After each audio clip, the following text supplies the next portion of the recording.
کافروں کے جو عوام ہیں یا ایسے اہداف جہاں پر ہوتے ہیں اس میں لوگوں کو ایک یہ شبہ ہوتا ہے کہ عوام کو نشانہ بنایا جا چکا ہوتا ہے. اگر کفار کے عوام لڑائی میں شریک نہیں ہے اور امان ان سے محروم نہیں، ان کے خلاف نہیں ہو سکتی لڑائی. جیسے آپ دیکھیں ہم ہندوستان میں عوام پر کارروائی نہیں کرتے، اگر کوئی کرے تو مجاہدین بھی اس سے برات کرتے. وہاں پر صرف فوجی اہداف کو نشانہ بنایا جا سکتا ہے اس لیے کہ ان کے عوام مامون ہیں. یورپ وغیرہ کے عوام کی امان ختم ہو چکی ہے اگر اس کو فقہی اعتبار سے آپ غور کریں. کس چیز کی وجہ سے؟ نبی کریم صلی اللہ علیہ وسلم کی شان اقدس میں گستاخی کے مسئلے میں ان کے یک زبان ہونے کی وجہ سے. اور یہ نبی کریم صلی اللہ علیہ وسلم کی شان میں گستاخی کرنا ایسا عمل ہے کہ اس کی وجہ سے امان سے محروم ہو جاتی ہے اقوام. اللہ کے نبی صلی اللہ علیہ وسلم نے بیت اللہ کے اندر حرم اللہ کے گھر کی دیواروں پر اس آدمی کو قتل کرا. اتنا بھی حکم نہیں فرمایا کہ باہر لے جا کر قتل کر دو، وہیں بیت اللہ شریف کی دیواروں پر اس کو قتل کرا جو اس وجہ سے امان سے محروم ہوا تھا. جو پھر کہتے کہ جو گستاخی چند لوگوں نے کیا دوسروں کو مارتے ہیں، اگر باقی لوگ ان سے بری ہوتے. مثلا آپ کو میں مثال دوں، ہندوستان میں ایک اخبار نے خاکہ شائع کیا تھا نبی کریم صلی اللہ علیہ وسلم کے بارے میں گستاخانہ، تو کروڑوں کی تعداد میں ہندوؤں نے خود جلوس نکالے تھے. اور یہ کوئی ایسی بات نہیں جو مسلمان بے خبر ہو، دنیا بھر کے اخبارات میں اور اس پر آئی. کروڑوں کی تعداد میں ہندو خود نکلے، انہوں نے کہا کہ ہم اس عمل کی مذمت کرتے ہیں، ہم اس پر راضی نہیں. حکومت نے وہ اخبار بین کیا. اور یورپ میں اس کے کیا ہوا؟ یورپ میں جب اس پر ان کے خلاف کارروائی ہوئی اور خاص اسی اخبار پر حملہ کیا گیا جس اخبار نے سب سے زیادہ یہ مہم چلائی تھی، پورا یورپ جو ہے وہ باہر نکلا سڑکوں پر اور ان کے حکمرانوں سمیت، اور سب کی زبانوں پر ایک ہی نعرہ تھا کہ ہم سب چارلی ہیں. اب چارلی بنایا پورے یورپ کو. دیکھیں وہ بیلجیم والے نکلے تھے، ان کو بھی چارلی بنایا، وہ چارلی ماموں بن کے پھر رہے تھے، آگے آگے بھاگ رہے تھے مجاہدین. امریکہ بھی بنا، انشاءاللہ ان سب کو چارلی بنائیں گے اللہ کے فضل سے. مجاہدین کسی کو بھی نہیں چھوڑیں. لیکن یہ اعلان کس نے کیا؟ خود، کہ ہم سب اس عمل میں شریک ہیں. ان لوگوں نے کیا. اب جس آدمی نے اس عمل میں شرکت کی وہ امان سے محروم ہے، اس لیے ان کے لیے کوئی امان نہیں. اب ان کو جا کر نشانہ بنانا یہ جہاد لرد عدوان ہے، اس کی مشروعیت میں کوئی شک نہیں ہے. تو اب وہ لوگ اگر وہ اس سے برات کریں، مثلا وہ کہے کہ یہ جو لوگ کام کر رہے ہیں ہم ان کے ساتھ نہیں ہیں، یا صرف خاموشی اختیار کر لیتے کہ آپ ان کے ساتھ ہیں نہیں، کم از کم ان کی حمایت میں نہیں ہے، دل سے راضی ہیں لیکن خاموش ہے، آپ ان کی حمایت میں نہیں. آپ تو کھل کر ملین لوگ جو ہے وہ سڑکوں پر آ گئے ایک دن میں، اور پورے یورپ کے اندر پورا دن منایا گیا، پورا دن. اور ہمارے کئی مسلمان حکمران بغیرت بھی جا کر اس جلوس میں شریک ہوئے اور آگے آگے چل رہے تھے اور ان کے ساتھ رو رہے. اور اس پورے جلوس کا ایک ہی نعرہ تھا کہ ہم سب چارلی، یعنی ہم سب اس عمل میں شریک ہیں جو اس ملعون نے کیا.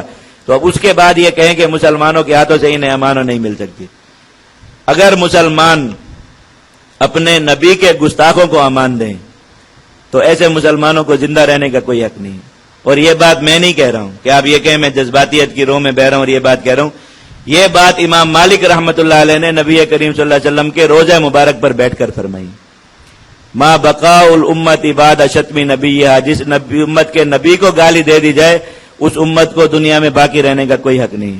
امام مالک رحمت اللہ علیہ نے یہ فرمایا. امام دار الہجرہ، چار بڑے اماموں میں سے ایک اس امت کے اور محدثین کے امام، ساری زندگی نبی کریم صلی اللہ علیہ وسلم کی قبر مبارک پر بیٹھ کر حدیث پڑھائی اور لوگوں کو درس دیا حدیث کا. انہوں نے فرمایا تو امت میں اگر یہ ان لوگوں کے بارے میں کوئی نرم گوشہ ہو کسی شخص کے دل میں کہ، اور اللہ کے نبی صلی اللہ علیہ وسلم نے کتنی واضح مثال قائم کی.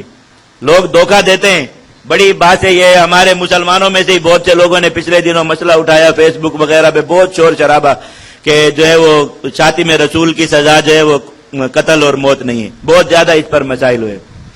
میں نے ایک سوال کیا لوگوں سے وہاں، اور ہزاروں لوگ وہاں فورم میں تھے اور ایک کھلی بات چل رہی تھی. میں نے کہا کہ یہ ابن قتل جو تھا فتح مکہ میں، اللہ کے نبی صلی اللہ علیہ وسلم نے پورے مکہ کو معاف کر دیا اور اپنے بڑے بڑے مخالفین کو، دشمنوں کو معاف کیا. اس کے بارے میں یہ فرمایا کہ اس کو بیت اللہ کی دیواروں پر ہی قتل کر دو. یہ کیوں ہوا؟ تو ایک مولوی صاحب نے کہا کہ ابن قتل نے 2 مسلمانوں کو قتل کیا تھا اور اس کے قصاص میں یہ بات لی گئی. میں نے کہا کہ مکہ کے اندر ابو سفیان اس وقت تک مسلمان نہیں ہوئے تھے. آپ کو پتہ ہے ابو سفیان نے کتنے مسلمانوں کو قتل کیا؟ صفوان بن امیہ مسلمان نہیں ہوتے. صفوان بن امیہ نے کتنے مسلمانوں کو قتل کیا؟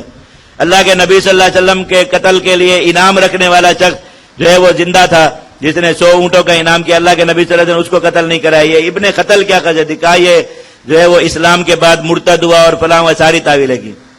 میں نے کہا آپ کتب فقہ میں دیکھیں اگر کسی شخص پر حد جاری کرنی ہے قتل کی، اللہ کے نبی صلی اللہ علیہ وسلم یہ بھی تو فرما سکتے تھے قصاص لینا، اس کو گھسیٹ کر حرم سے باہر لے جاؤ، وہاں جا کے 10,000 کا لشکر تھا، کوئی قلت نہیں تھی، 10,000 کا لشکر تھا، یہاں پر کوئی قلت نہیں تھی۔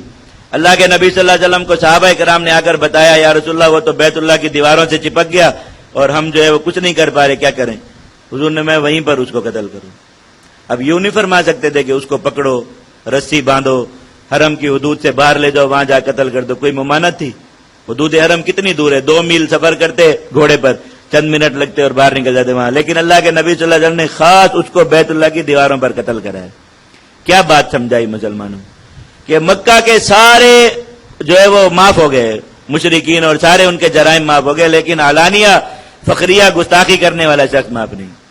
اور پھر میں نے کہا اور بات کا جواب دیجئے مجھے، اللہ کے نبی صلی اللہ علیہ وسلم نے فتح مکہ کے دن 19 لوگوں کے نام لیے تھے کہ یہ جہاں بھی ملے انہیں قتل کر دیا جائے، 19 لوگ، ان میں عورتیں بھی شامل تھیں، صرف مرد نہیں عورتیں بھی شامل تھی، 5 عورتیں ان 19 میں سے حضور نے فرمایا کہ جہاں ملے ان قتل کر دیا، اور 2 عورتیں اور 1 مرد ملے انہیں قتل کیا گیا۔ یہ ان کا ایک واحد جرم سب کا جو اہل مکہ کے باقی جرائم سے جدا تھا وہ کیا تھا، اس پوری فہرست کو پڑھ کر دیکھ لیجئے، یہ سارے گستاخان رسول تھے سارے۔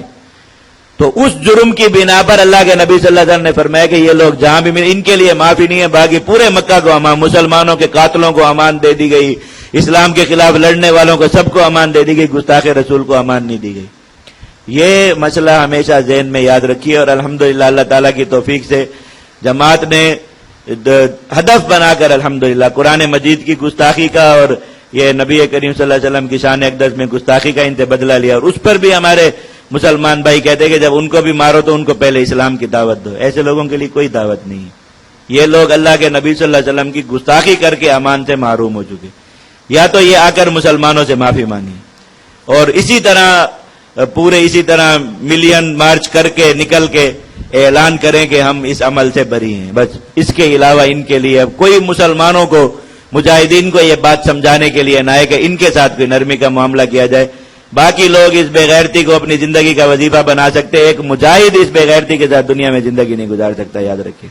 کتنے مسلمان میں ذاتی طور پر جانتا ہوں، ان کی ماں نے ان کو گھروں سے نکال دیا جس دن یہ نبی کریم صلی اللہ علیہ وسلم کی شان میں گستاخی ہوئی کہ ہمیں آ کر شکلیں نہ دکھانا، ذاتی طور پر میں جانتا ہوں، گھروں سے نکالا ماؤں نے کہ بس اب آنا نہیں ہے گھروں میں، واپس نہیں آنا۔